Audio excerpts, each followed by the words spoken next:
Welcome back to another And Now for Something Horrible. Before we start, please like and subscribe. It helps me out a bunch. Doesn't cost you anything. Also, I'm trying out a new microphone. There were some issues that had been pointed out with the old audio, so hopefully the audio is improved now going forward with this new mic. So today I wanted to talk about a group of spiders called the Euloborids. And before we start talking about them, something about spider anatomy that you should understand first is these fangs on the front of them. So the fangs themselves are obviously down here. These two appendages are called the chelicerae. And they are equivalent to the mandibles of an insect, and all spiders have these chelicerae. Sometimes they're not fanged per se.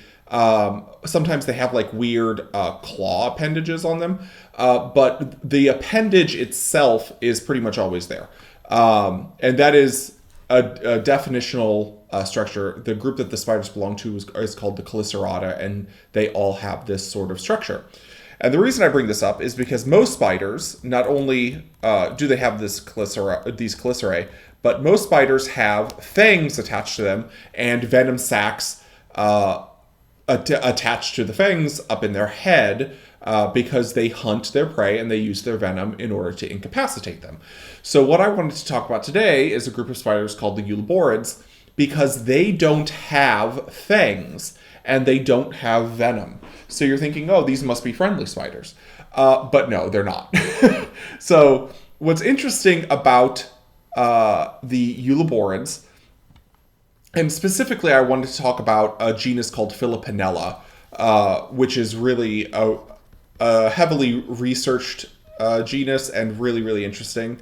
Philipinella, there we go. So they don't have fangs, they don't have venom glands. So instead what they do is they strangle and crush their prey. And how they do this, so they spin these webs that you see them walking on. They spin very messy webs. It's not like orb weavers or anything like that, where they have like beautiful webs. They tend to spin very messy webs that are called cribbolate. It's called cribbolate silk because of how it's produced. And what's interesting about that is they don't produce any sort of adhesive on this silk. For most spiders, they produce a silk and then they cover it with like a glue. But not these spiders, this Philipinella or its Euloborid cousins. Instead, it has a weird structure. If you look at this silk, you can kind of see it's a little woolly. It actually is extremely woolly on a microscopic level, and it actually can adhere to the the epicuticle, the waxy epicuticle of insects, kind of molecularly bonding with them. And that's how they adhere to them. It's not even a glue. It's like a molecular bond.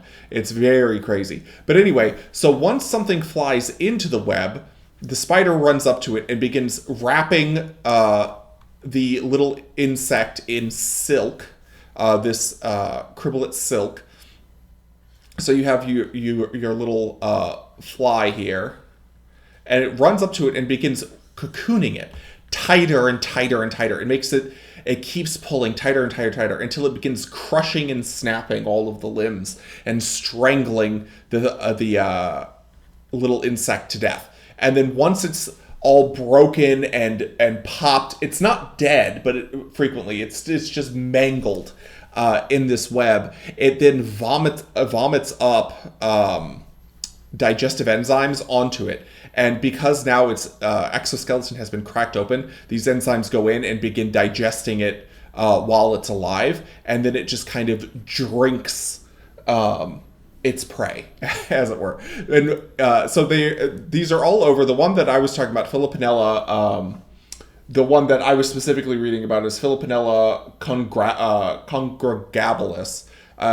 And if you know Latin or Greek or anything, you might be able to figure out what's weird about it, is that these insects live communally. They actually form very large colonies of spiders that will weave their webs together and live together in kind of in like multiple spiders in multiple webs all kind of living together. And what's weird about that is, one, spiders don't usually do that. They're very territorial and usually solitary.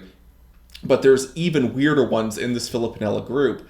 Filipinella, I think it's called Republicana, which is from the Amazon, whereas the other one I was talking about is from Australia, of course, terrifying things from Australia. But this Filipinella republicana, not only does it live communally, they also work together, which is really sort of nightmarish.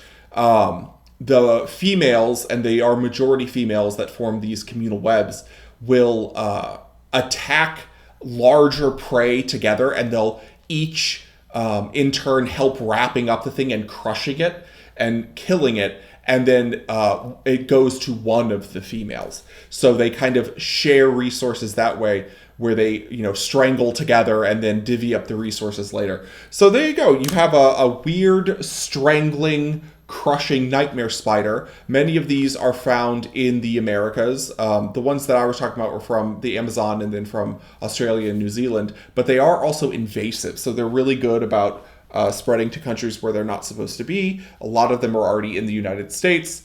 So although they're cute and fangless, they do not mess around when it comes to their prey. And with that, I'll talk to you guys later. Bye.